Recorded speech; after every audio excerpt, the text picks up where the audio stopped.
The third pillar, subjective judgment. Now let us move to the final pillar. It is called subjective judgment.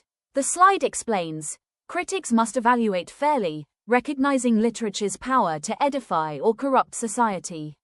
This is a very important idea. Quintilian believed literary criticism is a serious responsibility. A critic should not judge a book simply because of personal likes or dislikes. Instead, the critic should ask important questions. Does this work encourage wisdom? Does it promote virtue? Does it help society? Or does it encourage harmful behavior? Imagine two films. One glorifies violence. The other encourages courage, kindness, and responsibility. Quintilian would expect critics to think about how each film influences society. This does not mean every work must teach a moral lesson directly. It means literature has power. Because literature influences people, critics must evaluate it responsibly and fairly. Examination focus. Now look carefully at the examination trigger. It says, Quintilian insisted imitation was merely the starting point for creating one's own authentic style. This is one of the most important ideas on this slide. Many students misunderstand Quintilian. They think he encouraged endless copying. That is incorrect. Quintilian wanted students to begin by imitating great writers.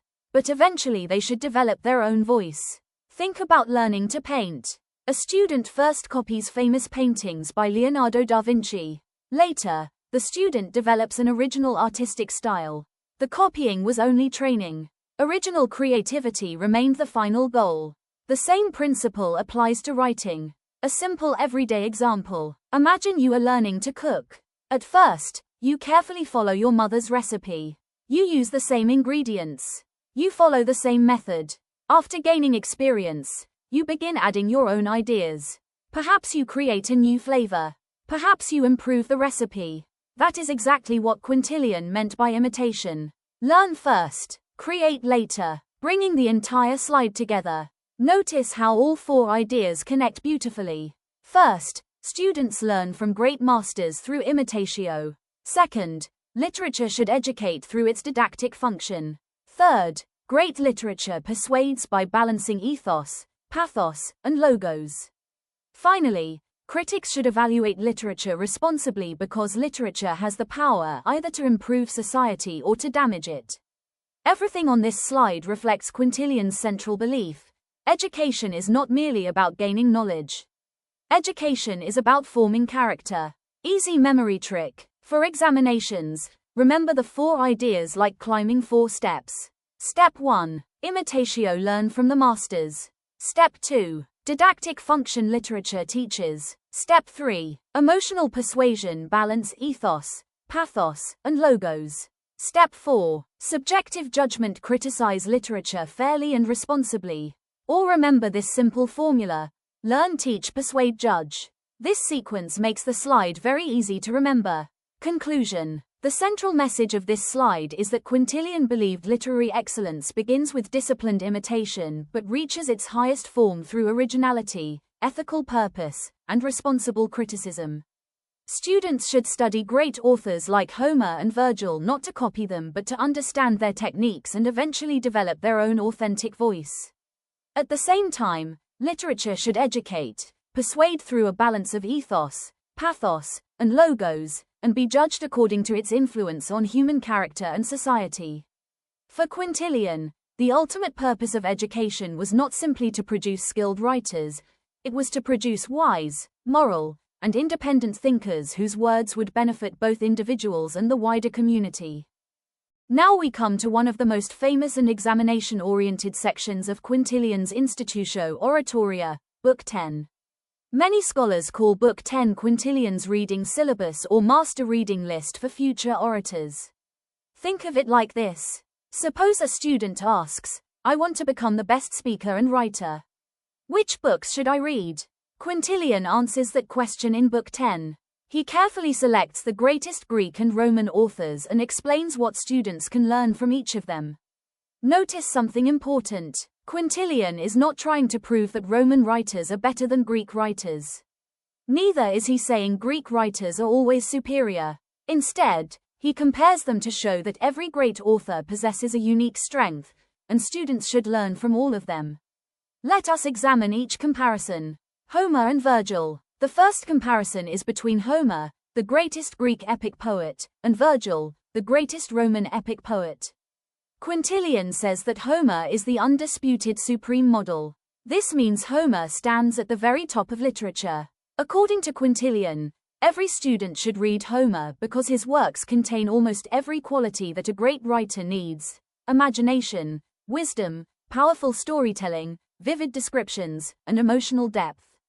Then Quintilian turns to Virgil. He says that Virgil is second only to Homer, but more polished and consistent. This is a remarkable compliment. Homer represents natural genius. Virgil represents disciplined perfection. Imagine two artists. One is naturally gifted and creates masterpieces effortlessly. The other works patiently, revising every detail until the work becomes perfect. Quintilian admired both qualities. He believed students should learn imagination from Homer and refinement from Virgil. Demosthenes and Cicero. Next, Quintilian compares two of the greatest orators in history, the Greek speaker Demosthenes and the Roman speaker Cicero. He describes Demosthenes as intense, forceful, and compact. Every sentence in Demosthenes has a purpose. His speeches move directly toward the argument without unnecessary words. Cicero, however, is described as expansive, rich, and versatile. His speeches are broader and more elaborate. He explains ideas fully, uses elegant language, and adapts his style to different situations. Think of two rivers. One is narrow, fast, and powerful. That is Demosthenes. The other is broad, calm, and majestic. That is Cicero. Both are excellent speakers, but each follows a different style. Quintilian admired both and encouraged students to study them carefully.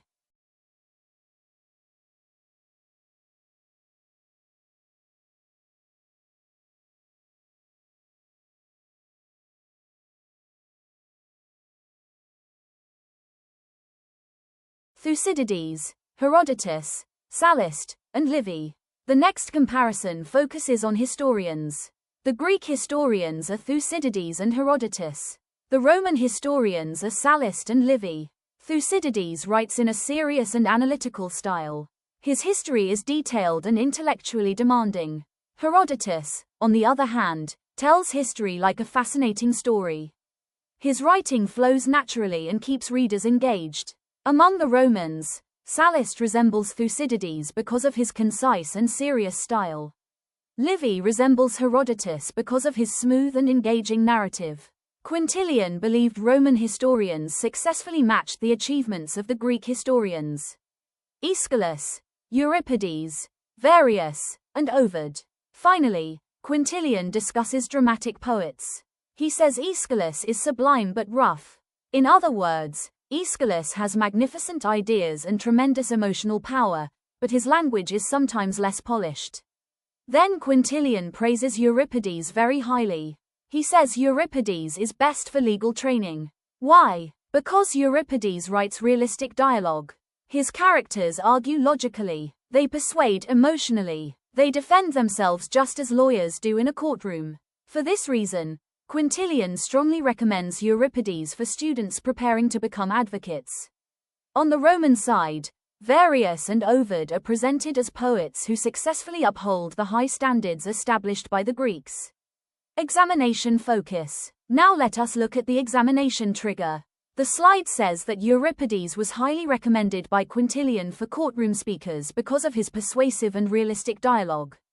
This is an important examination point. Whenever you see a question asking, which Greek dramatist did Quintilian recommend especially for legal or courtroom training? The answer is Euripides. Remember this carefully because it is frequently asked in competitive examinations. Conclusion. The central idea of this slide is that Book 10 is Quintilian's guide to reading the greatest authors of Greece and Rome.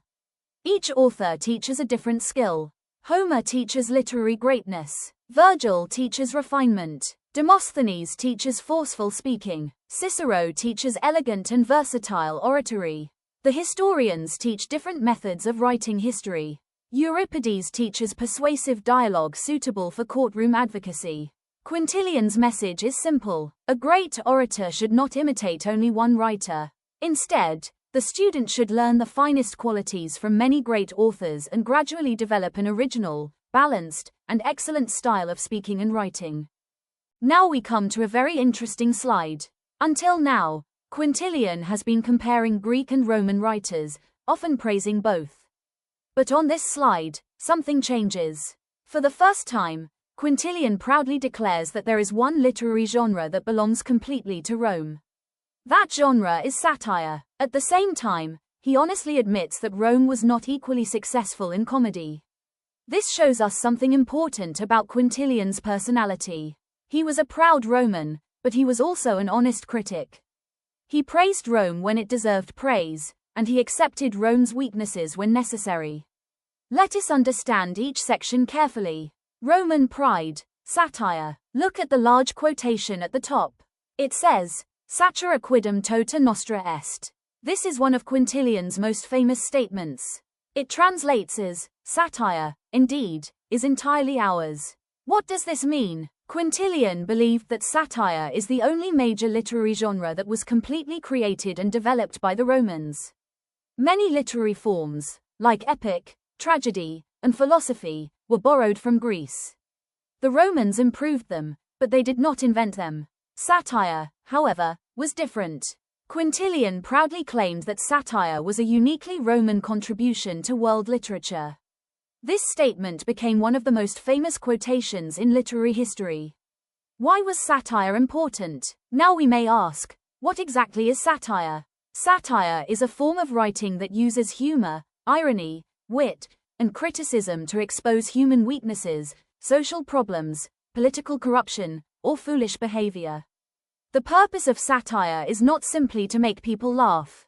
Its purpose is to make people think and improve society. For example, imagine a writer making fun of dishonest politicians. People laugh while reading it. But at the same time, they begin to think seriously about corruption. That is satire. It entertains and teaches at the same time. This perfectly matches Quintilian's belief that literature should have a moral purpose. Lucilius and Horace. The slide also mentions two important Roman satirists, Lucilius and Horace. Lucilius is often called the father of Roman satire. He was among the first writers to use satire regularly as a literary form. Later, Horace refined satire. Instead of attacking people harshly, Horace often criticized human weaknesses with gentle humor and wisdom.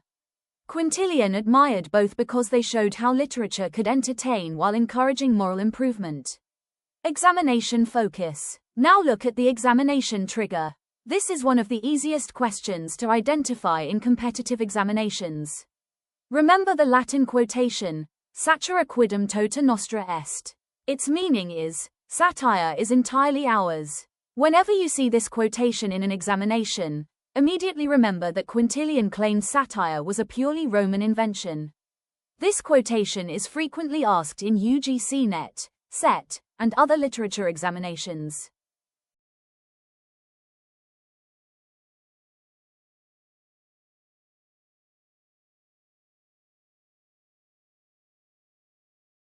Comedy, Rome's weakness. Now let us move to the second section. Here Quintilian discusses comedy. Surprisingly, his tone changes. Instead of praising Rome, he honestly admits that Roman comedy was not equal to Greek comedy. He even says, "In comedy we limp most." This is a very humble statement. Think about someone limping while walking. They can still move, but not smoothly or confidently. Quintilian uses this image to explain that Roman comedy never reached the same excellence as Greek comedy. This shows his fairness as a critic.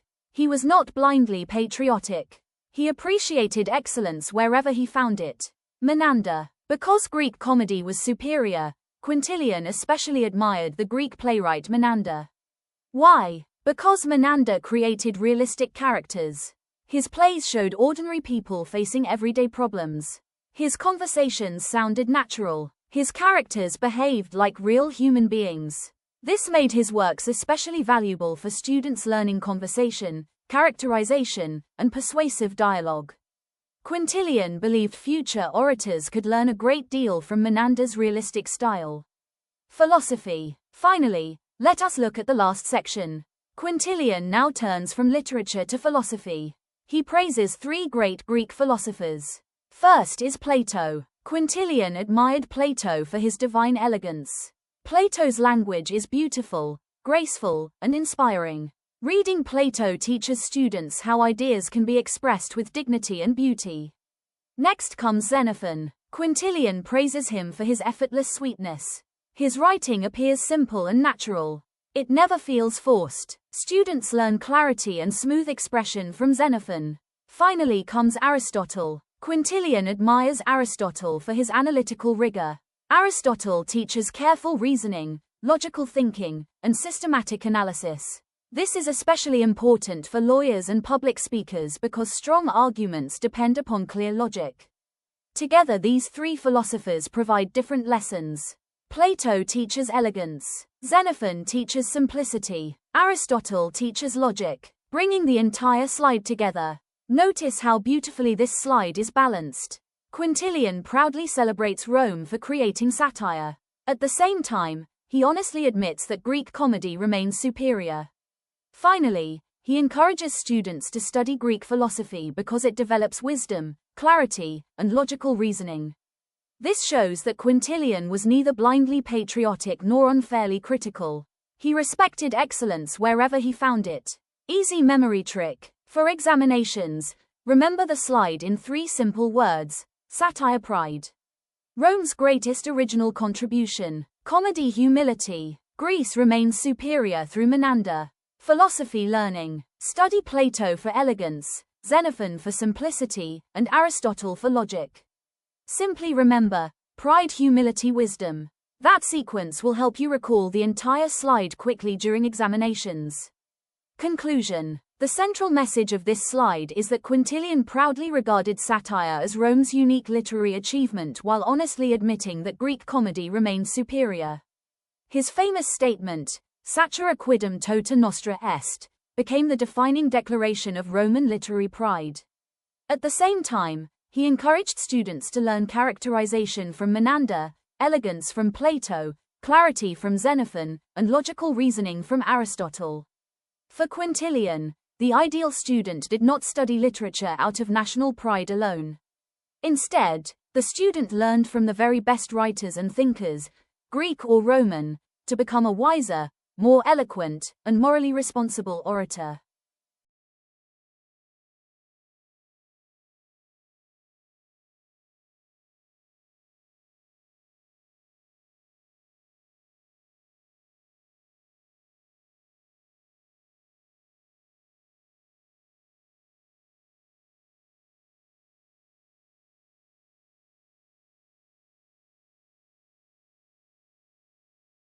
In the previous slides, we learned how an orator should build arguments and develop style. Now Quintilian moves to another important question. He asks, how does a speaker influence the hearts and minds of the audience? According to Quintilian, logic alone is not enough. A great orator must also understand human psychology. People are influenced not only by facts but also by emotions.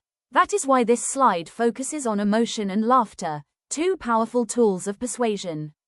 Let us understand them one by one. The emotional spectrum. Look at the left side of the slide. Quintilian explains 3 important ideas: ethos, pathos, and fantasia. Let us begin with ethos.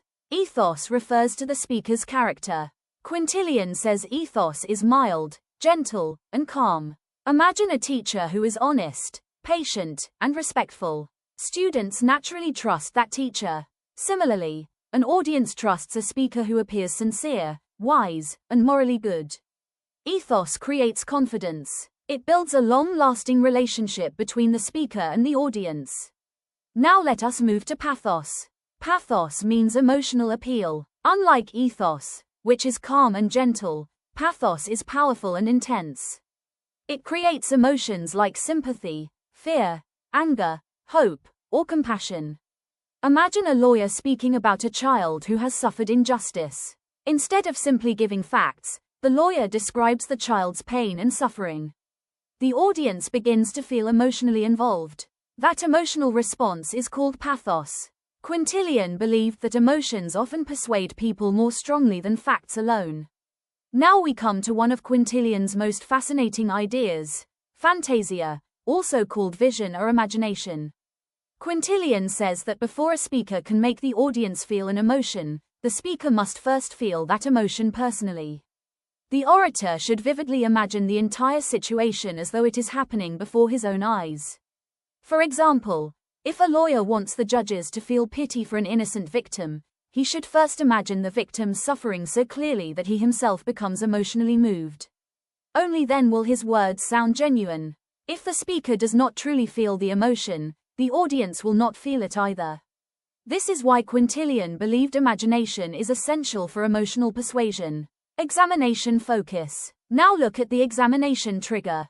It says that fantasia requires the speaker to visualize the entire scene in order to generate genuine emotion. This is an important examination point. Simply remember, first imagine, then feel, then persuade. That is Quintilian's method. On laughter. Book 6. Now let us move to the right side of the slide. Here Quintilian discusses another powerful weapon of persuasion. That weapon is laughter. He believed that humor, when used correctly, can relax the audience, weaken an opponent, and make a speech more memorable. But he also gives an important warning. Humor must always remain controlled and dignified. He identifies different forms of wit. First is urbana. This means refined and cultured wit. It is intelligent humor suitable for educated audiences. Second is facetiae. These are elegant jokes or light-hearted remarks that make the audience smile without insulting anyone. Third is salsum. The word literally means salt. Just as salt adds flavor to food, sharp wit adds life to a speech. However, it must be used carefully. Too much salt spoils the meal. Similarly, too much sarcasm can damage a speech. Finally, we have decacitas. This refers to quick, spontaneous banter or clever replies during conversation or debate. A skilled speaker should be able to answer intelligently without losing self-control. Quintilian's warning. Finally, notice the warning at the bottom of the slide. Quintilian says, never become a clown or buffoon. In Latin, such a person is called a scurrer. What does he mean? He is reminding speakers that humor should support persuasion, not replace it. If a speaker keeps making jokes all the time, people stop taking the speech seriously. The audience may laugh, but they will no longer respect the speaker. According to Quintilian, humor is a useful servant but a poor master. An orator should remain dignified at all times. Conclusion. The central message of this slide is that successful persuasion depends on understanding human psychology. A great orator builds trust through ethos, moves the audience through pathos, and creates genuine emotion through fantasia, where the speaker first imagines and experiences the emotion personally. At the same time, Quintilian teaches that humor is a valuable rhetorical tool when it is refined, intelligent, and used with moderation. His final lesson is simple. A speaker should move the audience, make them think, and occasionally make them smile, but should never sacrifice dignity for laughter.